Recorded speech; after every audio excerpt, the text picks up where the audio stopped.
በትዳርና በሙያ መካከል የሚፈጠረው ከባድ የህይወት ትንቅንቅ የተወዳጇ ለምለም ኃይለ ሚካኤል ያልተሰማ የህይወት ምዕራፏን እንገልጣለን።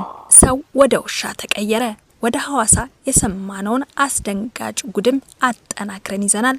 አጀብም ብለናል። ሰላም እንደምን ቆያችሁልን? የተወደዳችሁና የተከበራችሁ በአገር ውስጥም በውጭም የምትገኙ ውድ ቤተሰቦቻችን ይህ ዛምራን አዲስ ቻናላችን ነው። ዛምራን አዲስ ቻናልን ተቀዳሚ ምርጫችሁ ስላደረጋችሁ ምስጋናችን ላቅ ያለ ነው። ቻናላችን የተለያዩ ወቅታዊ፣ ማህበራዊ፣ አነጋጋሪና እንዲሁም አስተማሪ የሆኑ ታሪኮችን ወደ እናንተ ውድ ቤተሰቦቻችን የምናደርስበት ቻናል ነው።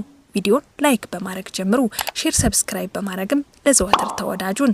ሀሳብ አስተያየታችሁን ኮሜንት ላይ አስቀምጡልን። የለቀቅናቸው አዳዲስ ቪዲዮዎች በቀጥታ እንዲደርሳችሁ የደወል ምልክቷን በመጫን አብራችሁን እስከ ፍጻሜው ዝለቁ፣ ታተርፋላችሁ። ውድ ቤተሰቦቻችን ወደ ቀዳሚ መረጃችን እናልፋለን። በትዳርና በሙያ መሀል የሚፈጠረው ከባድ የህይወት ፈተናና ትንቅንቅ የተወዳጇ አርቲስት ለምለም ኃይለ ሚካኤልን ያልተሰማ ታሪኳን እንካችሁ ልንል ወደናል። ሁላችንም በየኛ የኪነ ጥበብ ቡድን እንዲሁም እንዳመሌ በተሰኘው ድንቅ ስራዋ የምናውቃት ድምጸ መረዋና ተወዳጇ አርቲስት ለምለም ኃይለ ሚካኤል ከካሜራ ጀርባ ያለፈችበት ፈታኝ የህይወት ጉዞ ብዙዎቻችን የሚያስተምርና ልብ የሚነካ ነው። ማንም ሰው ትዳሩን እንዲፈርስ አይፈልግም። ለምለምም ለ10 ዓመታት በዘለቀው ትዳሯ ውስጥ ሲንግል ማም ላለመባልና ቤቷን ለማትረፍ ከፍተኛ ጥረት አድርጋለች።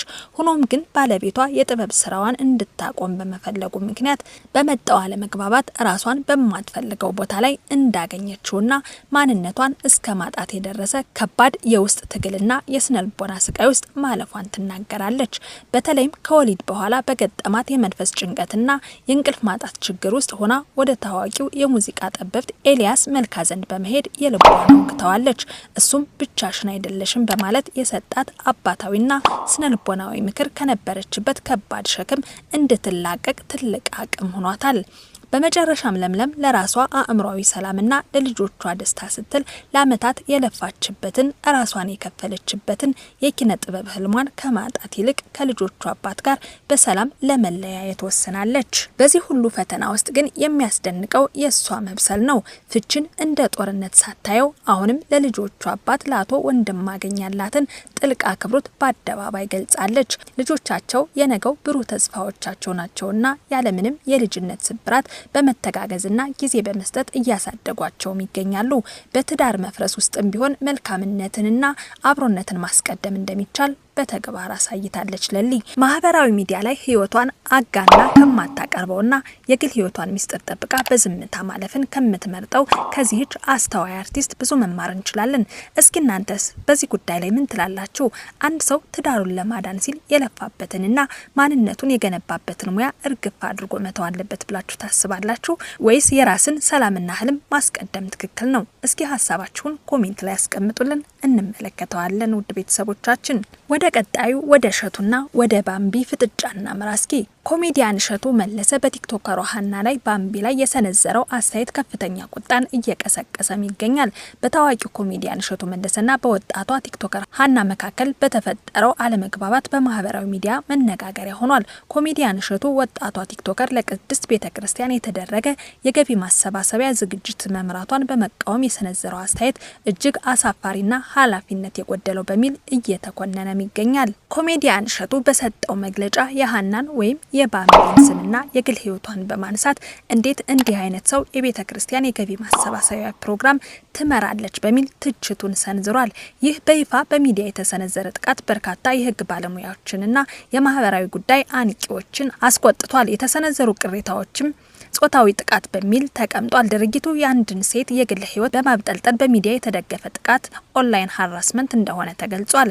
የህግ ተጠያቂነትም የአስተያየት ካንድ ታዋቂ የሚዲያ ሰው የማይጠበቅና በግል ስም ማጥፋት ወንጀል ሊያስጠይቅ የሚችል መሆኑ እየተገለጸ ነው። የቤተ ክርስቲያን ሚና ማንኛውም ሰው በንስሐና በበጎ ስራ ወደ እግዚአብሔር ቤት ሊቀርብ እንደሚችል እየተነገረ ባለበት ወቅት እንዲህ አይነት እኔ ካልፈቀድኩ የሚል አግላይ አስተሳሰብ ተቀባይነት እንደሌለውም ተገልጿል።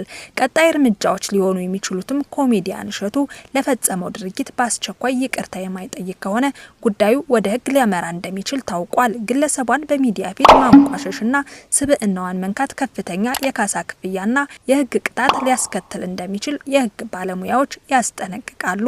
ይህንንም ተከትሎ ታዲያ ባምቢ እሸቱን ቪዲዮን ካላወረድ በህይወትህ እመጣለሁ ስትል ዝታበታለች።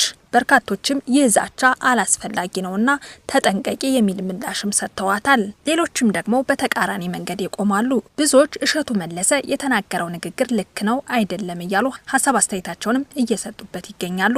ከነሱም ውስጥ ፍራኦል ሀበሻ የተባለው ማህበረሰብ አንቂ አንዳንድ ሰዎች ለምን እሸቱን እየነቀፉት እንዳለ ራሱ አልገባኝም፣ ቲክቶከሯ ባምቢ የገዳም ገቢ ማሰባሰቢያ ፕሮግራምን መምራት አልነበረባትም ያለው ትክክል ነው ብሏል። አንዳንድ የሶሻል ሚዲያ ሰዎች ብዙ ፋውል ይሰሩና ከዛ ነገሩ እስኪረጋጋ ድረስ ሃይማኖተኛ ተጫውተው ልክ ነገሩ ሲረጋጋና ሲረሳሳ ወደ መደበኛው የጭሰት ላይፋቸው ይመለሳሉ። ባምቢም ከነዚህ መካከል አንዷ ናት ሲል ተናግሯል። ትናንት የገዳም ገቢ ማሰባሰቢያ ማስታወቂያ ሰርታ ዛሬ ከቀኑ 9:42 ላይ ባንድ የባህር ማዶ ሙዚቃ ተወርክ ማድረጓ ልክ ነው ትላላችሁ? በፍጹም ለቤተ ክርስቲያን የማይመጥኑ ሰዎች የቤተ ክርስቲያን ሽፋን መሆን የለባቸውም ብሏል።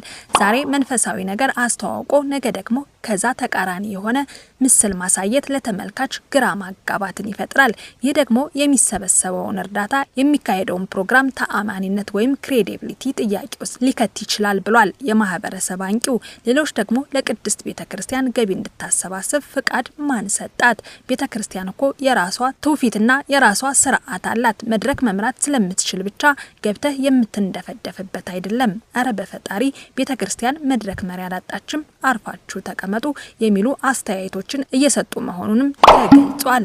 አንዳንዶቹ ደግሞ እሷ በአደባባይ ስለተናገረችው ነው የገረመ፣ በድብቅ ስንት ጉድ የምንፈጽም ምእመናን እኮ ነን። ስለዚህ የመዳኗ ቀን ዛሬ ሊያውም አሁን ሊሆን ይችላል ሲሉ ይናገራሉ። መነጋገሪያ የሆነው የእሸቱ መልእክት እሸቱ ልክ ነው አይደለም የሚለውን እስኪ እናንተ ምን ትላላችሁ? ኮሜንት ላይ ሀሳባችሁን አስቀምጡልን። ከሰሞኑ ወደ ሐዋሳ አንድ ነገር ተፈጥሯል። በሐዋሳ ከተማ የተከሰተው ይህ አስገራሚ ድርጊት መላውን ከተማ አስደንግጦ ሙሏል። ሰው ወደ ውሻ ተቀየረ የተባለው ወሬ ሰደድ እሳት ሆኖ በማህበራዊ ሚዲያ ላይ እያነጋገረም ይገኛል። ነገሩ እንዲህ ነው። ይህ ከላይ የምታዩት ውሻ ፎቶ ካለ እዚህ ጋር ትጨምረዋለህ። ከመሞቱ በፊት አበበ የተባለ ሰው እንደነበረና ድንገት ወደ ውሻነት እንደተቀየረም ይነገራል። የተከሰተው ሁኔታ ምን ሆነ መሰላችሁ? አበበ ወደ ውሻ ሲቀየር ያዩት ሰዎች በድንጋጤ ጥንቆላ ነው በሚል ሊገድሉት ሲያሳድዱት ውሻው በሚገርም ሁኔታ እባካችሁ እኔ አበበ ነኝ አትግደሉኝ እያለ በሰው ድምጽ ተማጽኗል ተብሏል። የመጨረሻው ውጤት ምን ሆነ አትሉኝም? ሆኖም ግን ሰዎቹ በድንጋጤና በፍርሃት ተሞልተው ድብደባውን ባለማቆማቸው አበበ ህይወቱ አልፏል። ውሻው አበበ። ለመሆኑ ይሄ ነገር እውነት ሊሆን ይችላል? በቦታው የነበሩ ሰዎች ድርጊቱ እውነት መሆኑን እየመሰከሩ ቢሆንም ብዙዎች ግን እንዴት ሰው ወደ ውሻ ይለወጣል በሚል ጥርጣሬያቸውን እየገለጹ ይገኛሉ። እናንተስ ውድ ቤተሰቦቻችን ምን ትላላችሁ?